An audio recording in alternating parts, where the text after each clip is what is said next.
I watched Transformers animated as a kid quite a lot. I don't know, G1 is probably still my favorite series, but animated was up there. It was my second favorite until Prime came along.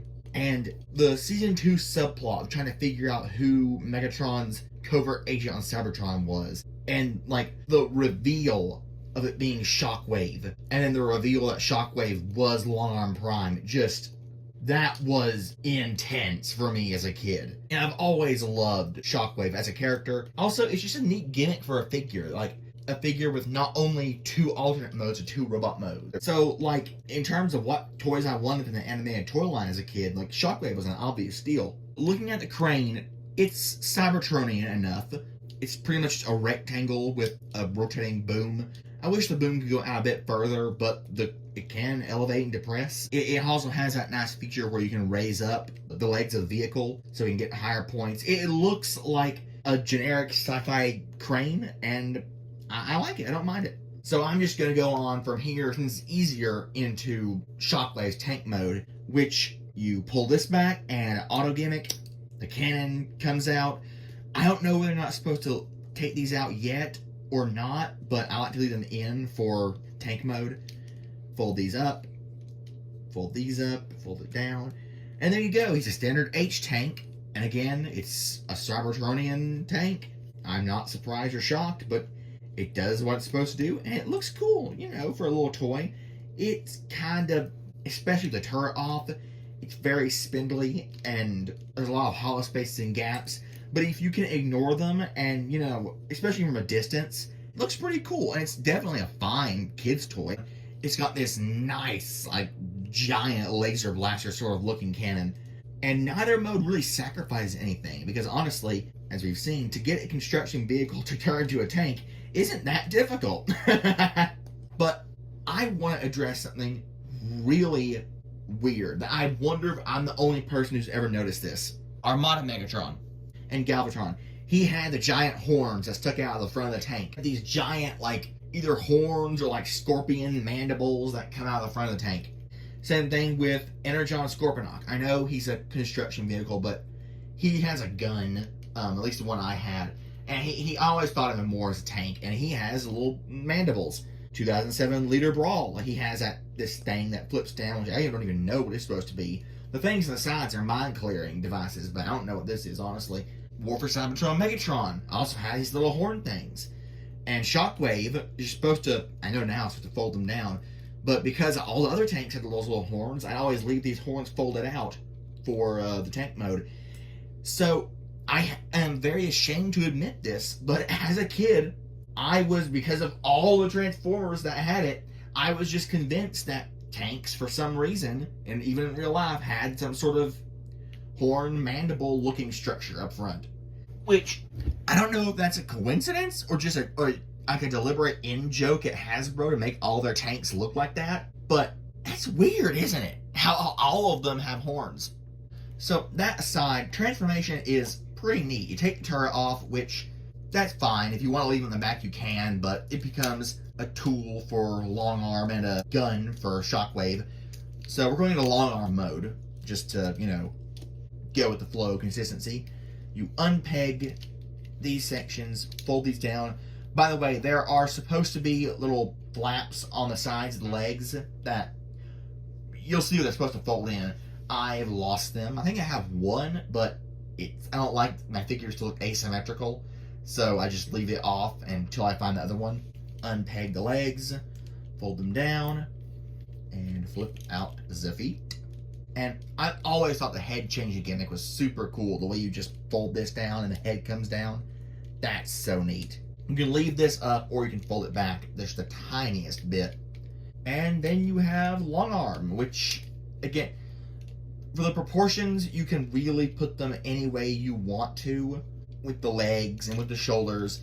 I like to leave everything as compressed as possible, because that allows you to, you know, just like you did in the show, use the gimmick of he's able to like extend his arms and extend his legs and stuff like that. Honestly, it's really funny for me, because he really reminds me of a G1 figure in this mode, because his proportions are just, regardless of wherever you put them, they're weird. He's Yeah, I don't know, but he looks off. You know, he looks like this is either poorly designed or mistransformed, which he is technically mistransformed. But still, the fact that you're able to get a little spindly Autobot, and he has hands that are different from the Shockwave hands. He has feet that are different than Shockwave's feet. He has elbows that are different than Shockwave's elbows. Not something as just as simple as like you turn the figure around and then you change its face and it's a different character. You have to put, actually, they put a lot of effort into giving the robot mode, both robot modes, different proportions and different articulations. And that I really like. I think it's neat.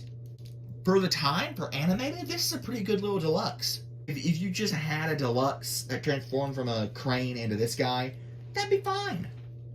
But what we're all here for is this. You slide down the crotch, unpeg the legs, rotate, shift these down, flip these open, bring the arms out, rotate the hands, and extend these little claws, which, like, he has articulated hands. Articulated fingers, even. That was rare back in the day.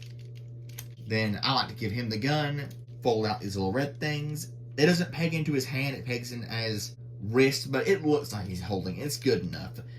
The trade-off is we get articulated hands, which is not needed, but it's really cool.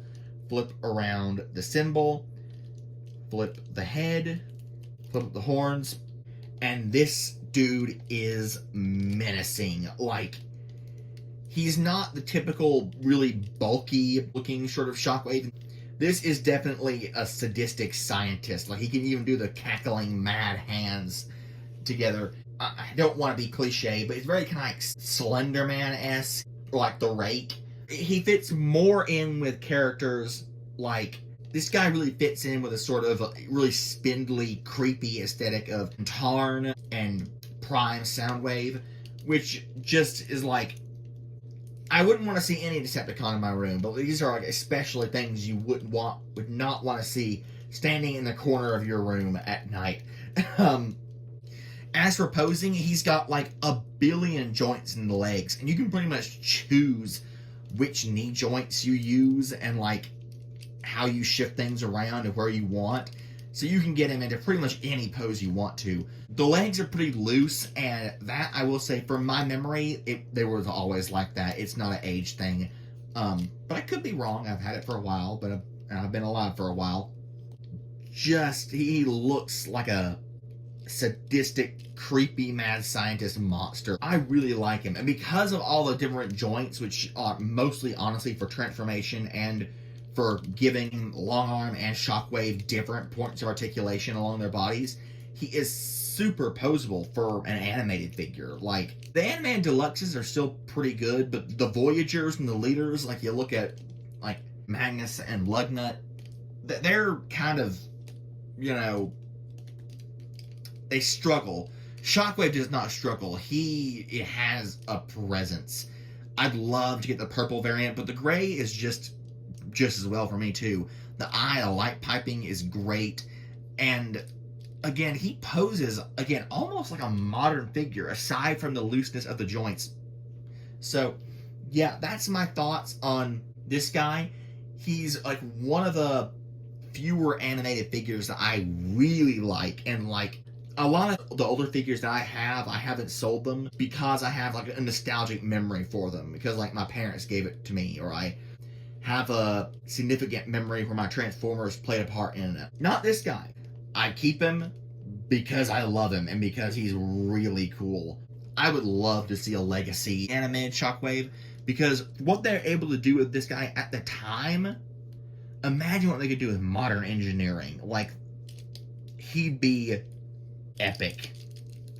So yeah, that's my thoughts on animated Shockwave. I don't really have much to say, but just the video should speak for itself, just how monstrous of a dude this guy is. And I will say, this guy is one of the best animated toys there is.